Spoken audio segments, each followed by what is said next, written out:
Today we're talking about the Mizuno Wave Rider TT2, a shoe I've had the chance to test out for the past couple of weeks.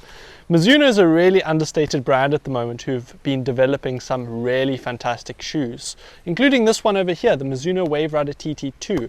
The TT stands for Total Terrain, which is essentially an all-terrain version of Mizuno's pride and joy, the Wave Rider. An issue that some of us runners encounter is that we don't necessarily run on just one terrain on a given run. If you're like me, you may run 3 to 4 Ks on the road before you reach your local trails. This can make footwear selection tricky. Do you go for a road shoe or do you go for a trail shoe? The Wave Rider TT2 tries to provide a solution to this by giving you a shoe with dual road and trail characteristics so that you can enjoy both the off-road and road component of your run. However, is this jack of all trades a master of none?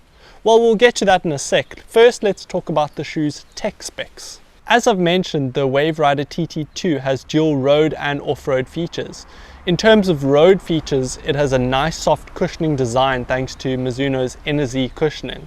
It's not ultra cushy, but it's certainly comfortable on the road.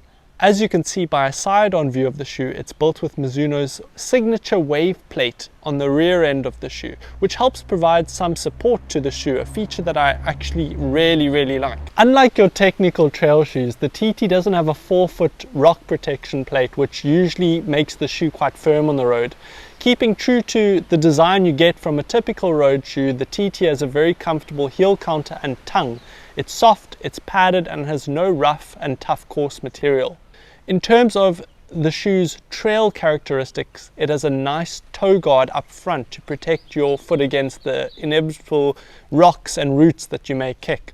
This toe guard isn't as pronounced as other trail shoes, but it certainly will do the trick. Flipping the shoe over and you'll notice that there's a nice trail-specific multi-directional lug pattern. Again, this isn't as aggressive as other trail shoes as it still needs to have a good surface area for the road. As I mentioned, there's no rock plate, which does benefit road running, but the downside is that if you are running for long distances over trails with loose rock, the shoes are not going to offer you that extra bit of protection. Looking at the general specs of the shoe, we have 31mm of cushioning on the heel and 19 on the forefoot, giving the shoe a 12mm drop. A men's sample size will weigh in at 285 grams, while a women's will weigh in at 240 grams. I found the shoe to run a touch long, so I went half size down, and generally Mizuno sizing isn't the most consistent between models, so just be wary of that. Alright, so let's come back to the question, is the shoe a jack of all trades but a master of none? Well, my answer is two-part, both yes and no. So let's start with the no. I personally got my pair of Wave Rider TT2s not because I wanted a hybrid shoe, but because I just really felt comfortable in them and wanted a trail shoe with a higher heel to toe drop.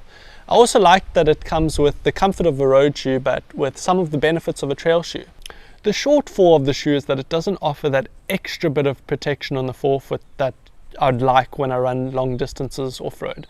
This isn't a design issue, but rather a use error, as it's not designed to handle long and treacherous trails.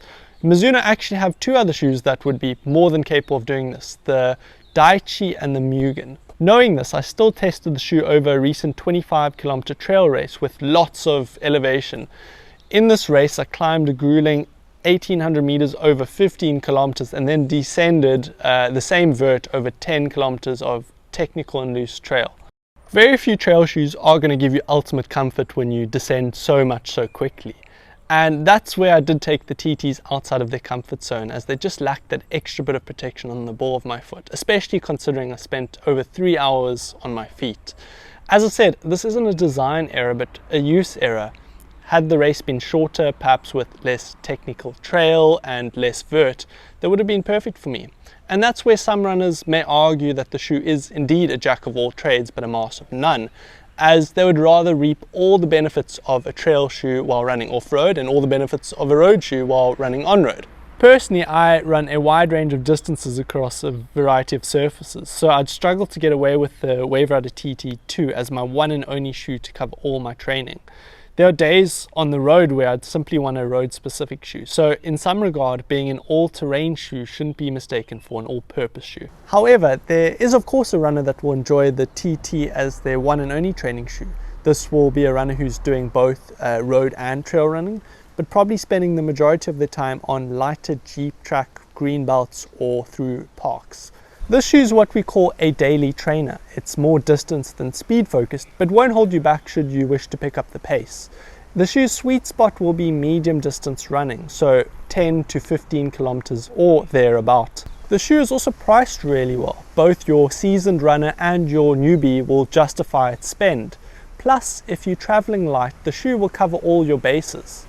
Lastly, you may just be someone like me who finds the shoe very comfortable and is willing to stretch its use more specifically on road or trail or any way that suits your need, and that will do the trick perfectly fine. That wraps up this video on the Mizuno Wave Rider TT2. Check out this video over here if you'd like to hear some of my tips on how to improve your running form. It certainly will give you some things to think about.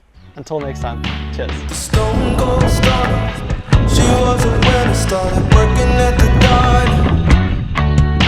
It serves as a reminder.